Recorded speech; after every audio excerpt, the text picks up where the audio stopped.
No one wants to hear me talk anyways. Sometimes they would like to, they tend to interrupt you for the questions. I'm not sure if you can, if you arrange to do it. Okay. Okay, no problem.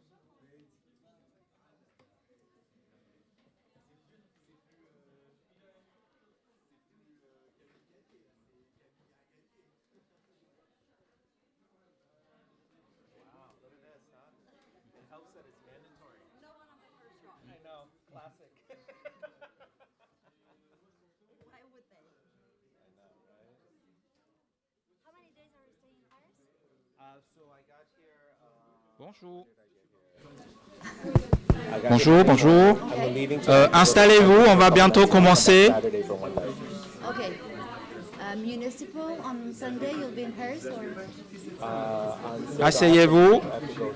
Because we have a special coverage here with a bunch of students. I wish I 6 could, to but I 10. have to go back to my real job on Monday. Which is not traveling in Paris. Yeah, well, I have several real jobs. For obvious reasons. Yes, I'm always there. I'm always glad to be here. I get that. Yeah, right. They're the first year of the Masters. Huh? On va commencer. Asseyez-vous, s'il vous plaît. Merci. Students, Okay. the 2 future Columbia alumni. Oh, great. Which one are they? Show them to you, and you have English and French track in first and second year, mostly first year, but it's a blind. Comment? Ouais, avec vous. The room is yours. Okay. Shall we? Hello, do you want me to, he wants this or? Yes. Okay. This is for registration of the video. Okay, for the video, okay. All right, hello everyone. Hello, how are you? I'm sorry to have bothered your lunch, but I understand this is mandatory, so you have no say. Right? It's not very French of you to make things mandatory. Alice, bonjour. How are you? So I want to thank Alice and everyone at the school for welcoming me to come talk to you today. I hope it's useful.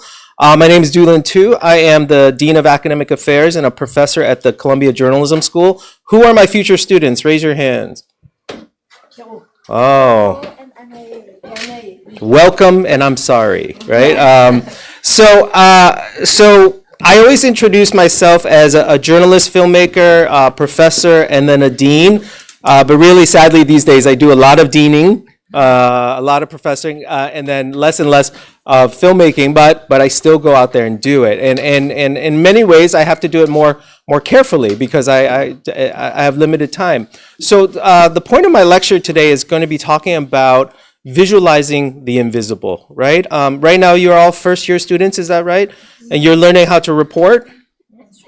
And second, you're learning how to report, interview, find sources, find out what's important about the world, right? So that's the most important part of journalism, but that's not where it stops, right? Because once you do that reporting, you have to tell stories in ways that really, really matter to people, right? And a lot of the things that you'll be reporting on, immigration, AI, climate, corruption in government, they're actually very hard to relate to the audience. You're doing all this work and it's really important to you, but how do you make that important to the audience? And that's a struggle that is not a journalism school struggle. It is the struggle of journalists decades into their career, right? You're going to be struggling with this. How do I make things that are very intangible? What's intangible in French?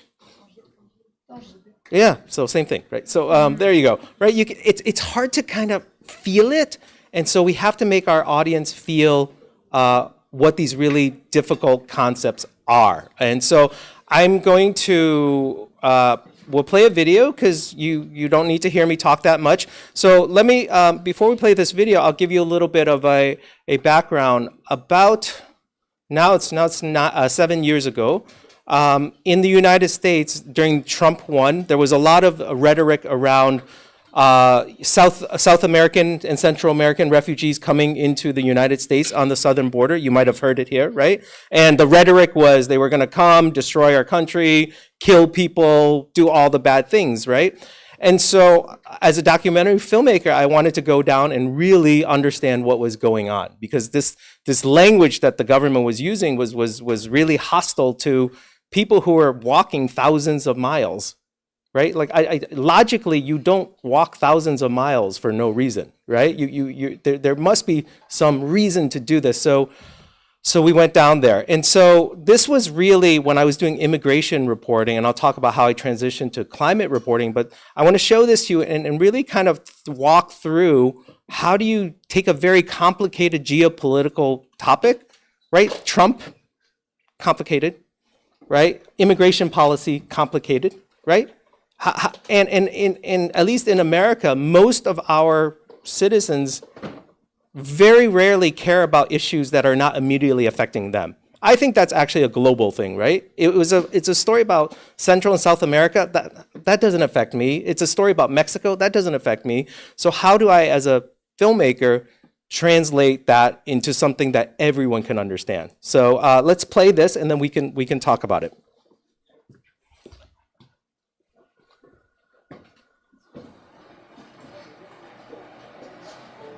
The migrant protection protocol has been devastating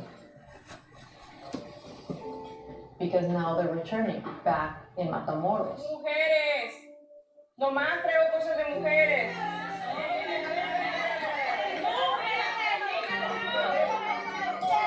¿Dónde está? Acá está Mícono. It's a refugee camp without walls and without order and without the proper conditions for them to survive.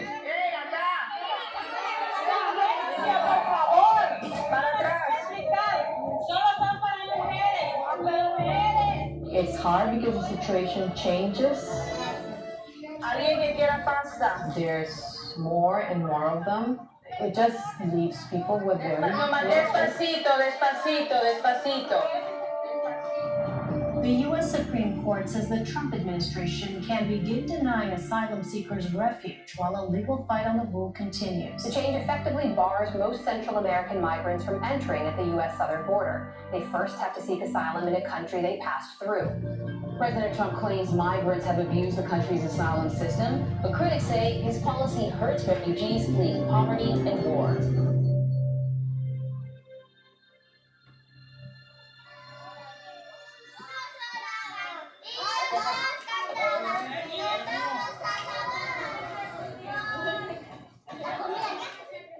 Vengo con mi familia. Yo ya tengo un mes. Honduras no es un país seguro para nosotros. Nosotros nos confiamos a que Estados Unidos nos dé una oportunidad, pero la verdad, como vemos la situación, y no tenemos ayuda en esa parte.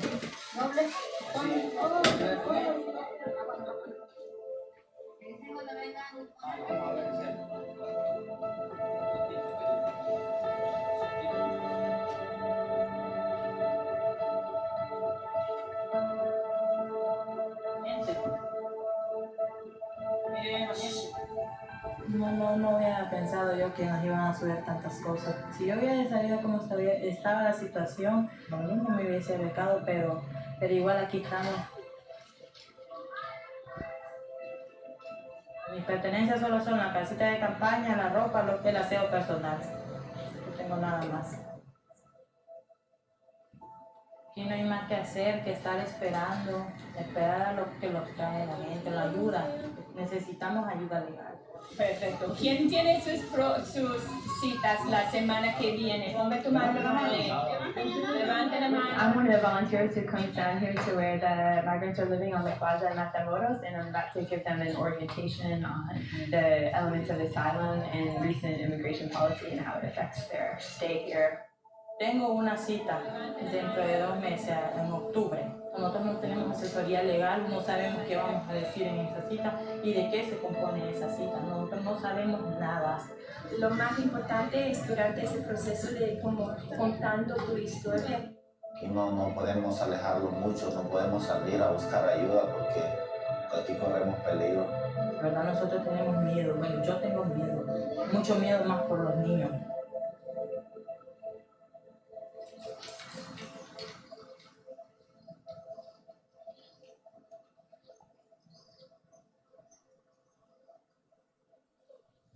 tenemos miedo, la verdad. Yo todo el día pasamos pensando en muchas cosas que nos puede pasar aquí.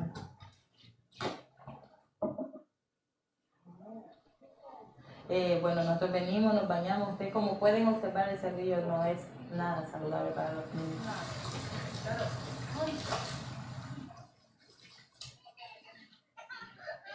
La niña mía ahorita está con diarrea, está bien enferma. Y aún así nosotros tenemos que venir a bañarnos aquí porque no hay otra opción.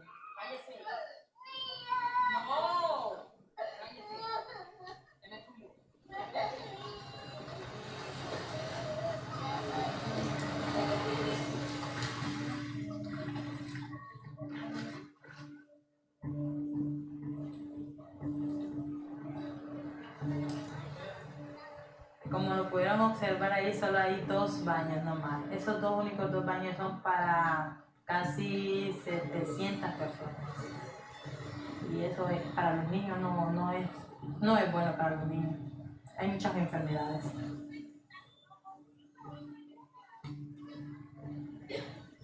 Sin hacer nada, porque aquí no hay nada más que hacer que esperar y esperar.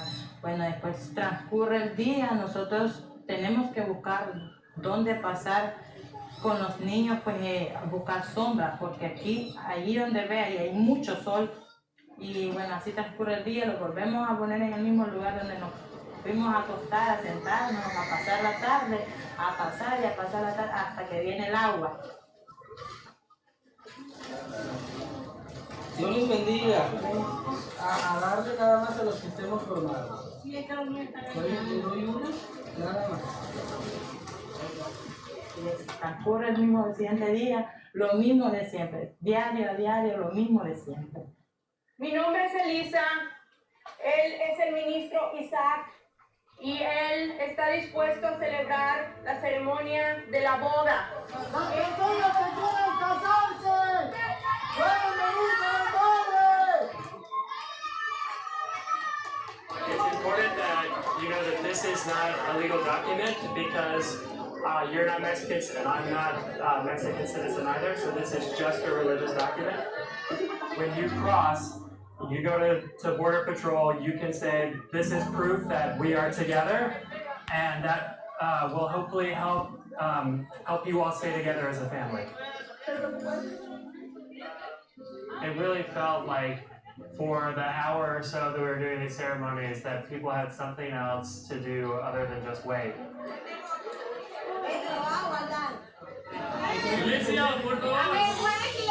Can you just tell them, forgive my Spanish, it's not very good.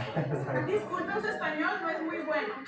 Yo había soñado con que me casaba con ella, pero nunca pensé que íbamos a hacer aquí. Hola Jenny y José. Me llamo Isaac. Mucho gusto. Yo, Jenny, te acepto a ti, José, como mi compañero de vida. Recibe este anillo como símbolo de mi amor y fidelidad para ti. Con este me caso contigo. Muy bien, muy bien. Es mi privilegio y gozo pronunciarles casados. Pueden celebrar con un beso. Y sí me sentí bien feliz, alegre. Las quiero mucho y pues quiero lo mejor para ellas. When people present themselves for asylum, they're met with suspicion by Border Patrol, and so anything they can document with paper is presumed to be a lie. And so if they can document their marriage, then it helps them prove their family relationship. Felicidades. Buena suerte. Por estar aquí, pues estar tan cerca y tan lejos, pues la verdad que uno a veces quiere pensar cosas positivas, pero a veces lo desaniman a uno. Mira, qué bonito. Entonces nosotros hemos sufrido bastante y para estar aquí hemos sufrido y tenemos miedo de estar aquí. Si regresamos, nos puede pasar algo, nos puede suceder algo a nosotros.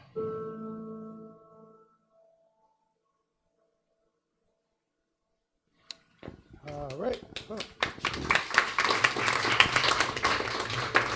Yeah, you can stop it there. Thank you.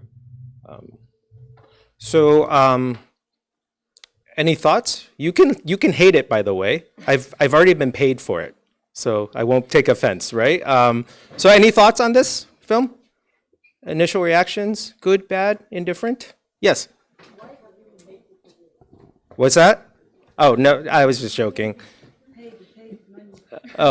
Paid. Yeah, not hated. Yeah. Sorry, I thought you said that people you received negative visions about this, and I was like, this film is so incredible, so I cannot understand why it could be. Well, actually, I did get some hate for this. There's just certain conservative parties in the United States that felt that I was, not telling the whole story, that I was painting these people as wonderful people and they're actually criminals and all that. So that's the danger of journalism, right? You're going to get criticism for the stuff that you do, but your only guiding light is that you report really well and you get the facts right. And it's really hard to predict how people will react. Luckily, most people liked it. And actually, I don't care if people like my journalism or not. That's not why I do it, but it was factual, and that was the most important thing. Any other reactions before we talk about this? Yes. Did you go there with this project? Have you already pitched it Oh, yeah. And tell me your name, because I want to... Yes, yeah. Sorry. Hi, my name is Ava. Thank you for this. I wanted to know if you had already pitched this while going, before you went, and for which media you were working for, or if you were working independently, you had this idea, you filmed it, and then you sold it. Yeah, so that's a great question. I had the idea for this, and like most journalism, it was my own curiosity. Because if I'm going to be honest, quite honest, I disagree with Trump policy in general, right? But as a journalist, I can't just say I disagree with Trump policy, right? That's not my role to do that. It is really to cover what is going on. And so naturally, when I hear a president talk so viscerally, so negatively about another people, me as a human, I was like, what are you doing here, right? But as a journalist, I have to find out what are the realities, right? And so that was the start, my personal curiosity. And then I'm a freelancer, and so I have networks of publications I use. For this one, we landed with a publication called McClatchy, which is they own a bunch of newspapers in the United States, and several of them in areas where I thought would be of interest. Miami, they have a publication. In Texas, they have a publication. So I identified that as a network that would be, attractive. And so it ran in the whole, all their publications, but those two were really meaningful. And so we pitched it, and they approved, and we only had 4 days to do this. So I had to really know what I was doing before I got there. And I had never been to the camp. So it was a lot of pre-reporting, as I'm sure you're learning in your classes, right? To really know what the story is before you pitch. Because if I land there and I spend the money for 4 days to produce and I come back with nothing, that's a really bad look, right? And so I pitched it, and then we went. I had not been there previously. Yeah. Hi, thank you. In your video, there is no one representing the opposite view. So why is that so? So did everyone hear that? No one's representing the opposite view. And I actually, that's a great question. In journalism, there's no opposite view. There's a multitude of views, right? And so it's not something where, what is the Trump administration's take on this? Because actually, if you go to, Li Fan, how did I go back to the video? Yeah, if I go to, if you guys see this right here, this part, right? This part of the film. Each day, hundreds of asylum seekers are processed and returned to Mexico, where they will be forced to wait several months, right? And then the next line is, where is it? Over 53,000 asylum seekers. This part right there, right? So that would be the Trump administration's part of it. I think that's what you're asking, right? And actually, this is the journalism. When you're learning to report, I had to find out 53,000. It was not a lot. It was not many. It was a specific number, 53,000. So you're learning that in your journalism classes, right? We don't use words like a lot and a little. We use specific stuff. So in this case, to your question, this was, if there was a side, this was a Trump side. Now, the goal of my film was not to be like, is this policy right or wrong? That was not the goal of the piece. It is what is happening on the ground, because at that point, a lot of the reporting was about the political policy. And right here, if you read this, over 53,000 asylum seekers have been forced to return to Mexico under immigration rules set by President Trump's administration. That is really, really an intangible thing. Like, I can't imagine 53,000, and actually by the next week it was like 153 or something like that, right? But for me, those numbers don't mean anything. Can you envision what 53,000 means? I really can't, and it doesn't touch me, right? So, you know, I own an apartment in New York where I owe the bank a lot of money. I sleep at night because I can't wrap my head around how much I owe the bank. But if I owe my friend $20, I think about it all the time because I can feel that. Does that make sense, right? And so to your question, and kind of the point of our discussion right now is, how do I visualize 53,000? No one cares about 53,000. It is such an intangible number, and so much of your reporting will be like this if you do immigration or if you do climate change, right? Who are climate reporters? Anyone here maybe interested in climate? Right? Guess what? I'm a climate reporter too. And what's your name? Victoria. I'm sorry to say no one cares about the climate like you and I do.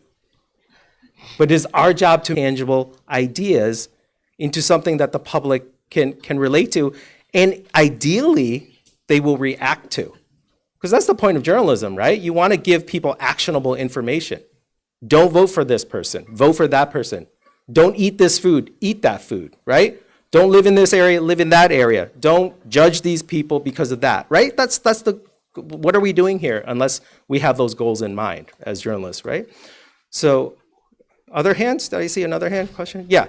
Yes. Have you ever been criticized for using viewers' emotion in a negative way, for instance, for manipulation? Because like some people could say that last part of this report, when him and she get married, is really touching, and some may see like manipulation because you're like portraying in this ring and this atmosphere, and how you usually answer on this. That's a great. You're my defender. I don't think so. I think it was illustrating. It really helps what you were saying earlier about no one cares about 53,000. People care about real stories, and that's one. Yeah. Anyone else? You can think I'm manipulating. Again, I already got paid for this piece. Yeah. Yeah. Yeah. Just a minute. Yeah. I had another question. Sure. Too. My question was, how hard was it to convince people to talk to you? Because I imagine that, especially in this context, it's very hard for immigrant families to talk to the media, knowing that they might suffer repression maybe. So how did you do to convince them to talk to you, to tell them that their story was important? That's a great question, right? That's the ultimate question in journalists, right? Because we are nothing without our sources. That's why your professors keep on telling you, like, if you talk to 3 people, you should have talked to 30 people. If you've talked to 30 people, you should have talked to 300 people, right? And in fact, in this camp at the time, there were 700 families at the camp. By the time we left, had gone to 1,500, the next week. So there were a lot of people. And you would think in those numbers, it would be easy to find people to talk to. But you're right, it's a very personal story, right? They're very personal. So how do you engage someone to give you that access? Especially, I just showed up, right? It wasn't there. Like I told you, I had 4 days, right? I just showed up. And so we'll answer that in 1 second, but it's related to the fact of what is your goal, and it's related to her comment about manipulation, right?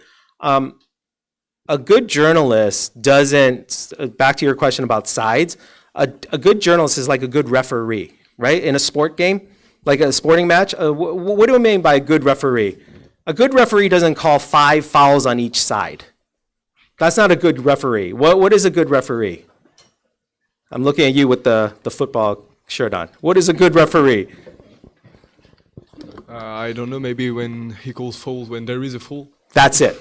That's what we do as journalists. We call fouls when they're fouls. So this equity thing that is the hallmark of an older generation of journalism, where this person says something and then that person says something and we have to be equal. That's not good journalism. We call fouls when they happen.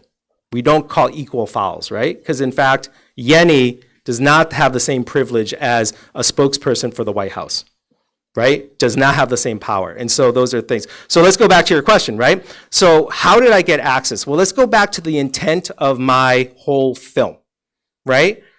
I truly believe that 53,000 was an intangible number, right? And I have to tell a real, did you say real people, real story? Is that what you said? A real story, right? And so this is the way I want you to kind of think about it with your, with the reporting that you do. You're going to spend so much time finding things like 53,000, or the mayor did this, or poverty has increased by 3%, or inflation by 12%. This is all important stuff, but in fact, that's the stuff that gets really quickly forgotten by your audience, right? Did you watch this? But I bet if I didn't pull this up, none of you would have remembered 53,000 from this piece. What do you remember from this piece? You can just shout it out. What are some things you remember? From what? Give me an example, specific. What were some scenes that you saw? Yep. I think the one that really kind of caught my eye, or the one that really got ingrained in my brain, is the scene with kids swimming in the river. Yep. And being bathed there and kind of taken care of, even though it's not the healthiest way to do it. I think that was a very emotional part for me. Right, so you have to sacrifice certain things to keep on going. Great, okay. Anything else? Yeah.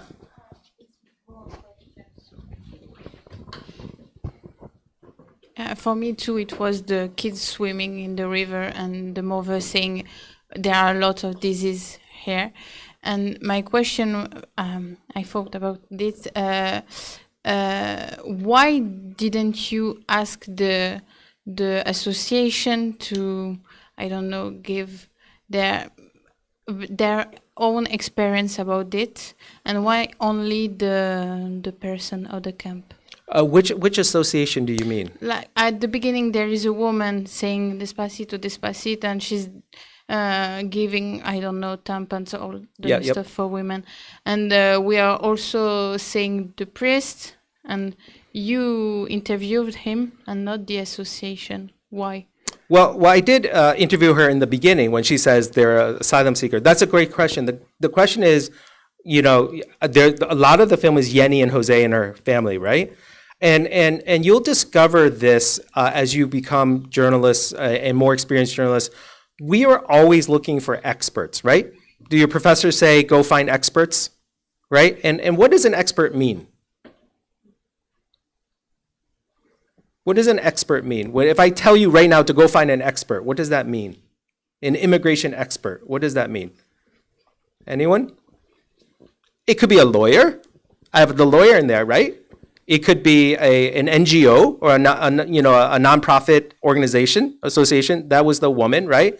But in my mind, for this particular story, there was no more expert than the person living it, right? And sometimes journalists make the mistake of putting someone with a very fancy title as the expert, when in fact the person going through the experience is the expert. Now, which is not to say you shouldn't have an immigration lawyer, you shouldn't do that reporting, because that context is very important, but there's not a single person, even though that woman went to the camp every day, she doesn't sleep there. That priest, he goes there for a week, he doesn't sleep there, right? He doesn't bathe in the water. He doesn't have to use that bathroom, right? And he doesn't have to do things like be in love, right? In the worst possible situation. So that's the answer right there. And so you'll figure that out, right? But let's go back to this idea of visualizing this story, right? And how do I get people to talk about it? I have to have a goal when I'm doing this. And my goal is really for this particular story, the experience. There is this policy. This policy was created by an administration in Washington, D.C. that was going to affect millions of people, right? The policy was that in traditional international asylum law, how it works is that if I, for example, request asylum from France, right, or a French person comes to the States and requests asylum, or someone from another country comes to the States, asylum law, if I am requesting asylum, I have to take that person into my country, keep that person into my country until they've been processed through the system, meaning if they will be granted asylum or sent back to their country, right? The key factor is that they have to be kept in the country.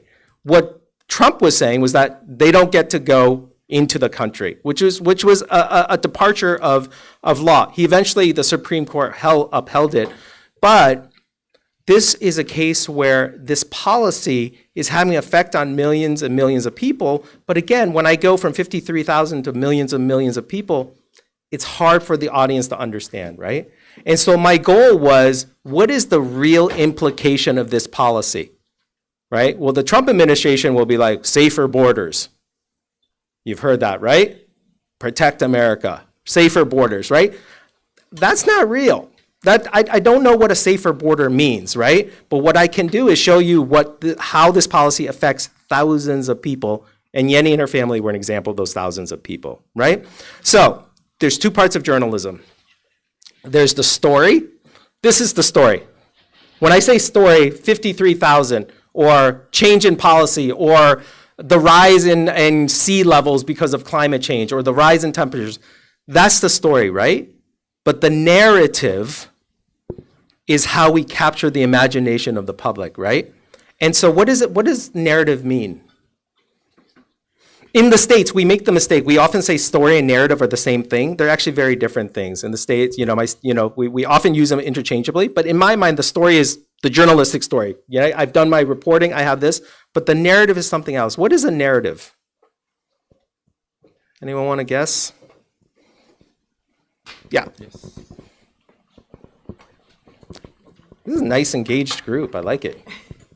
No, a narrative can be a story that is very like human. It's like basically humanizing a problem. Mm-hmm. That's how I interpret it. And yeah, so that's exactly it. But how do you humanize a problem? I guess it's the same thing as say, how do you visualize it, right? How do you go about that? You have a story.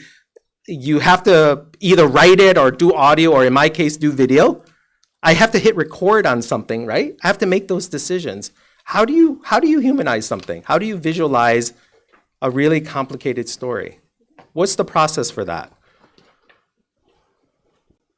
Anyone? Anyone? Tricky, right? Because you've been learning about leads and nut graphs and quotes, right? And now you got to go into thinking about narratives. So the funny thing, and I've been teaching at Columbia Journalism for 27 years now, despite my amazing young looks. I've been teaching for 27 years now. The hardest thing about this is that sometimes when you're learning to write like a journalist, you have forgotten the storytelling that you've known since you were 2 years old, right? And probably since you were 2 or whenever you could understand this, someone in your life has read you a bedtime story, right? Has read you a story, or maybe you're an uncle and auntie and you've read to your niece and nephew. Maybe you've had that, or maybe you're some parents in here, probably none of you, right? Read to our kids, right? So ever since we are little, we know what narrative is. We know what type of stories engage us and make us want to go all the way to the end, right? So you are a French audience, but I bet you answer it the same way Americans do. If I told you this story, once upon a time, there was a knight, and the knight was trying to save the princess. What gets in the knight's way? The dragon. Who else thought dragon? Raise your hand. Who else thought dragon? Or did you think witch? Maybe some version of that, right? The dragon, right? I ask this all across the world, and everyone has this version of a story. And ever since we're little, and if you might remember this too, when someone read you your story, your mom or dad or auntie, you probably had a favorite book, right? And you've read that book 1,000 times, but you made them read all the way to the end, right? And you got so excited when the dragon came on, right? Because you needed to know what? If he was going to save the princess, right? So that's narrative. Narrative is really that trick to bring someone all the way to the end of your story, right? And so when you're thinking journalistically, all narratives have that version of the same idea. Once upon a time, there was a knight who was trying to save the princess, but the dragon gets in the way. But more useful is probably thinking about someone is trying to do something, but it's hard. Right? Someone is trying to do something, but it's hard. And that is how I start to visualize my stories, right? So who's the someone in my story? Is it Donald Trump? No. Who's the someone in my story? The family, right? Okay. What is the family trying to do? Okay, they're trying to cross the border, but more specifically, to survive before crossing the border, right? You're absolutely right, but more specifically, as a good storyteller, I have to become more specific, right? I'm not telling a story about the legal process of getting over. That's a whole nother important story, but that's not what I'm going for, right? So here's the magic. Here's the magic of visualizing stories. The last part, the dragon. Okay? If Yenny is trying to survive here, what are the dragons in this story? Okay, the administration is the big dragon, right? Is the big dragon. But what are the things that are really making it hard for her and her family to survive? Living conditions. Okay, living conditions, right? And so, as a storyteller, I'm always thinking, how can I illustrate this, right? In the most specific way. So I went from Trump to surviving to living conditions. Did you see that, right? Like that, as the more specific I get, the better journalism it is, because I can actually articulate on the screen specificity. It's really hard to point a camera at something called Trump policy, right? Right? Or hardship. I can't point my camera at something called hardship or inequity, right? Or trauma. Those are really important themes, but it's impossible to point my camera at that unless the words are floating across the sky, and that doesn't happen, right? So if we're talking about working conditions, what were some of the moments that illustrate that survival is hard? So someone said before the swimming, right, in the water. What else? The meals, okay. What else? The toilets, right? Do you remember that scene, right? What happens in that scene? Yeah, the girl goes to the first toilet, opens it. What does she do? Go to the second one, and what did she decide? Go back to the first one. The second one was even worse, right? These little moments that we think are throwaway when we're doing our big, important journalism, we often think, oh, I got the Trump administration to tell me X. Those are important. But that girl opening one door, closing it, going to another door, closing it, and going back to the first door tells me more than any spokesperson can tell me about that condition, right? Okay, what was another scene? If the dragon, okay, I agree. Dragon is bathing, dragon is eating, dragon is bathrooms. What else? Yeah. Drinkable water. What did they have to do? Yeah, they had to wait. And could she get more than one bottle? No, right? You got to go back, right? That was a little moment. And actually, reporting that was really boring. That line took forever. Why? Because lines take forever. But it's my job to kind of show that, right? What else? Yeah. Having to go in the shade for the children. What's that? Having to go in the shade for the children. Yeah, you had to go in the shade. It was really hot there, right? Right? So when you're thinking about visualizing your stories, you've done I can't stress this enough, you've done so much important reporting. Now you have to connect it to the audience, right? And so You know this inherently in your soul. You've been, ever since you were a child and you could hear stories, you know the construction of a good narrative. Someone is trying to do something, but it's hard, right? Think about any movie that you like now. Is anyone watching a good movie on Netflix or something? What are the French youth watching right now? Anyone? Don't be embarrassed. What are you watching? Not watching. Nothing? I saw Marty Supreme. Okay, Marty Supreme. I didn't see Marty Supreme, but I can guess the movie still follows the convention, right? Yeah. Who's the someone? Who's the someone like the main? Yeah, who's the someone in Marty Supreme? The main character? Yeah.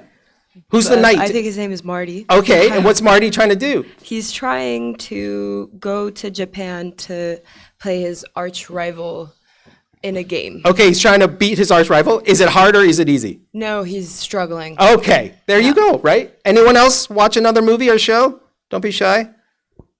I only know Lupin. That's it, right? Anyone else? Anyone?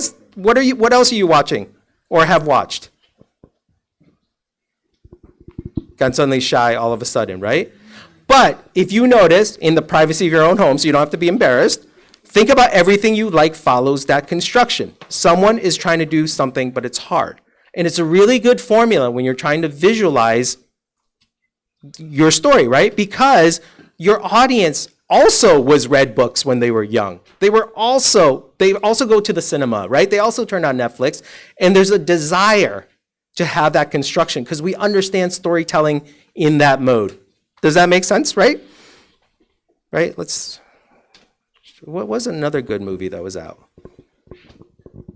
Was anything else good? Secret Agent was good. Secret, no.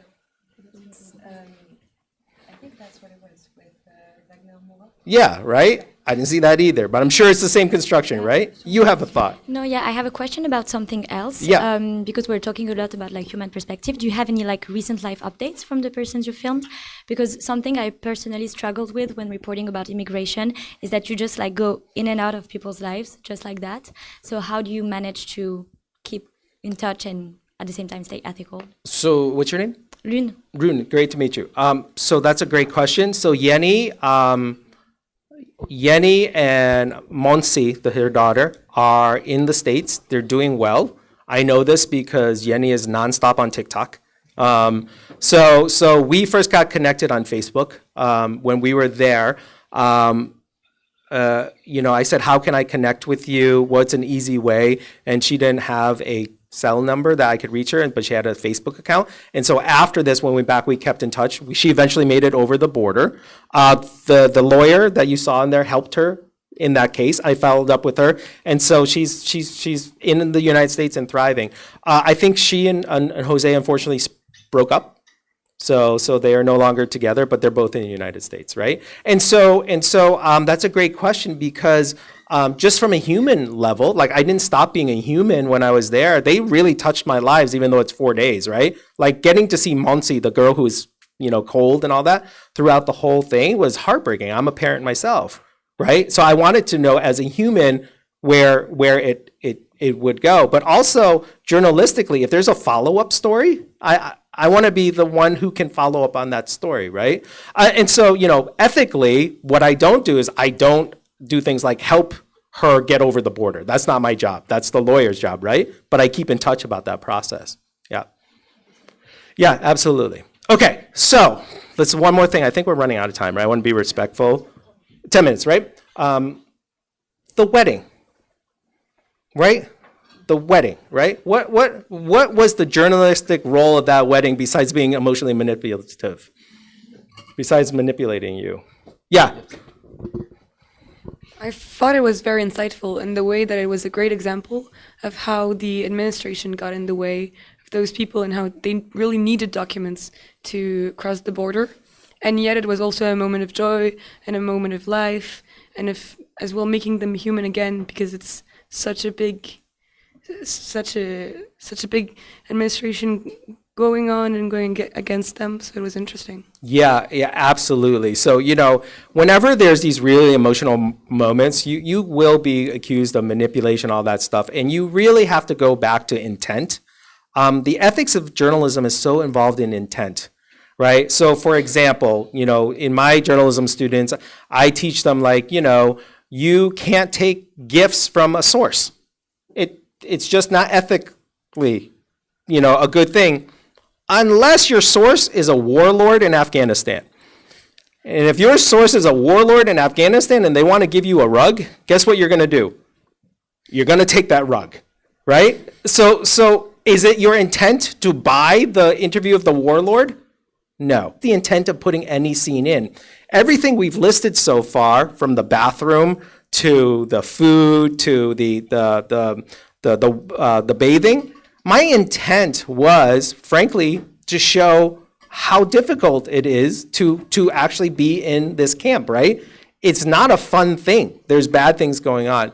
Now, with the wedding, I had several goals. One, contextually, I wanted to introduce the concept to the audience that these people came with no documentation.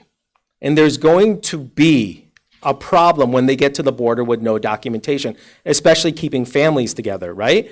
And so you heard the priest say, it's not a legal document, but at least when they get there, they'll have something, right? Something is better than nothing. So journalistically, that was my intent of that piece. Now, emotionally, humanly, a lot of times when we as journalists cover really hard topics, we really show humans in a very flat light. Struggle, struggle, struggle, struggle, struggle, right? But the reality of my 4 days there was lots of joy, right? Like there were kids playing soccer on the hard pavement, right? There were birthday parties, right?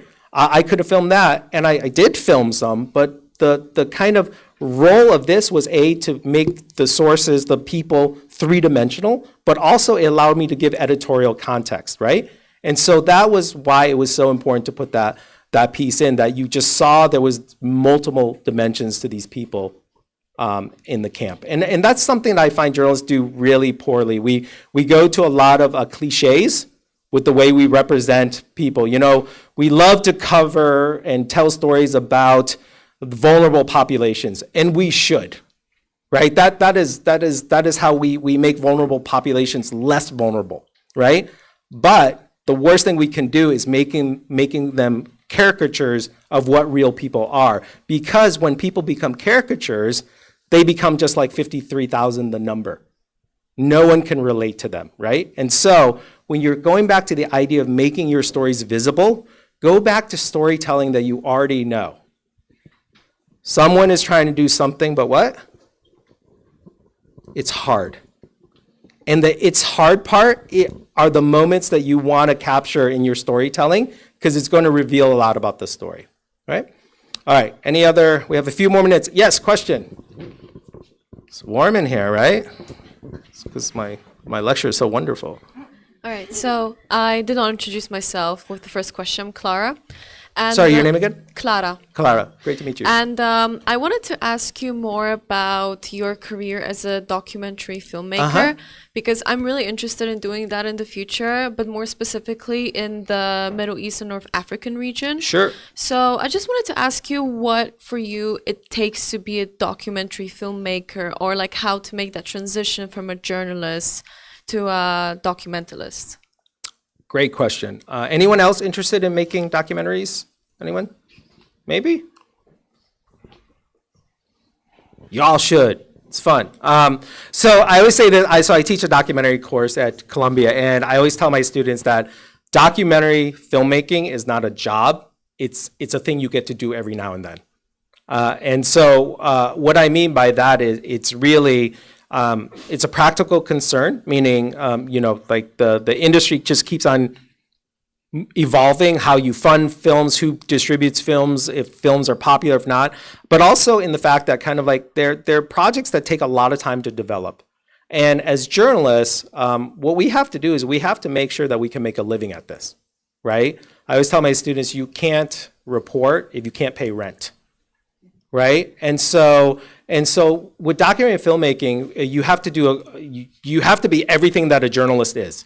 You have to be able to report. You have to be able to contextualize the story. You have to be able to figure out of all this chaos that's happening in the world, what is the actual story? So that's number one. And if you can do that, and you're going to get the training here to do that, right? Then you already ticked box one. The other part of it is you really have to lean into what I'm talking about today. Because, you know, a 2-minute story is very different than an 8-minute story, which is very different than a 90-minute story, right? The power of narrative becomes even more necessary when you go into longer stories, right? This idea of someone's trying to do something, but it's hard in visualizing it. So you really have to master that part of it, right? And the third thing you have to master is the financial part of it. You guys, you have to learn how to pitch stories to your professors, right? You pitch stories, right? Do not skip over that skill. That is the number one skill that you can have in journalism or filmmaking, is learning how to articulate your story idea to someone who frankly will fund it, right? So if you're working at a magazine, funding means your editor allows you to do that. In my world, funding it will mean $25,000 to go to Mexico, right? So you have to learn those things. Learn the journalism, right? Learn the narrative. Really understand this concept of like, what am I going to show because I have so much screen time? And the third part is learn how to pitch, or the financial part of it. Who is going to be so interested in the story that they're going to give me money to do it? And can you do it? 1,000%. And you should. Like, you should do it. And so I encourage you to do that. And after this, if any of you are interested in connecting with me, you can get my contact information and we can talk more about that. Right. Anyone else? Trying to be mindful because you have class next, yes? We have 5 more minutes. Anyone? Question? Yeah?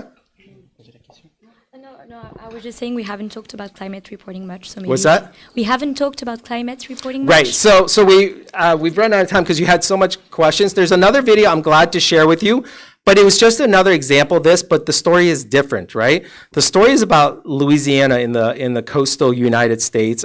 You know, we have more time. If you're interested, you can get the link and all that. It's not important that you see it, but I had the same challenge, right? So the story in Louisiana is that the coast of Louisiana, which is the southern part of the United States in the Gulf of Mexico or Gulf of the Americas, depending on who you ask, right? They're losing the equivalent of an American football field every hour. Every hour, the coast is losing, which is roughly the same size as a soccer pitch, right? Every hour, they're losing that much land. Right, and so what that means is, how do I tell that story? Even though that seems dramatic, if I pointed my camera along the coastline, you wouldn't see much. You would just see waves going over, right? Like that. But what I had to do is figure out the same thing. Someone is trying to do something, but it's hard. And the way that I did that was I found an indigenous community who was trying to stay along the coast, but they no longer could because their houses were literally falling into the water, right? So the concept where I thought about it is like, someone is trying to do something, but it's hard. This family is trying to stay in their homes, but it's hard. Then I had to say, what is hard about staying in your homes? And so if you look at that video, you'll see that, right? So all of my work, and frankly, a lot of work, is the same very simple formula. It's simple, but it's not easy, right? Someone is trying to do something, but it's hard. Simple, but the execution is not easy. But if you don't understand that part of it, you're probably not going to really tell a story that engages people. Make sense, folks? Right? Okay, so moral of the story, and I have to say this because I'm a dean of journalism, learn your reporting. Like, you can't get to narrative without reporting. You can't get to Yeni without knowing that there was 53,000 people, right? You cannot do that. So you have to get there first. Then once you get there, and if you have the audacity to want to tell a powerful story, then you have to tell the story for the audience, okay? And that requires narrative, which is someone's trying to do something, but it's hard. And once you do that, I mean, I think that's the best you can do in this world of journalism. All right? Yeah? Anyone else? Well, thank you for enduring this, right? I hope that was useful, yeah? And you can connect with me whenever you want. You can share email. Yeah, okay, great. Yeah, thank you, everyone. And who are my Columbia Journalism students? You too? Oh my God, welcome. Yeah. All right, great, good.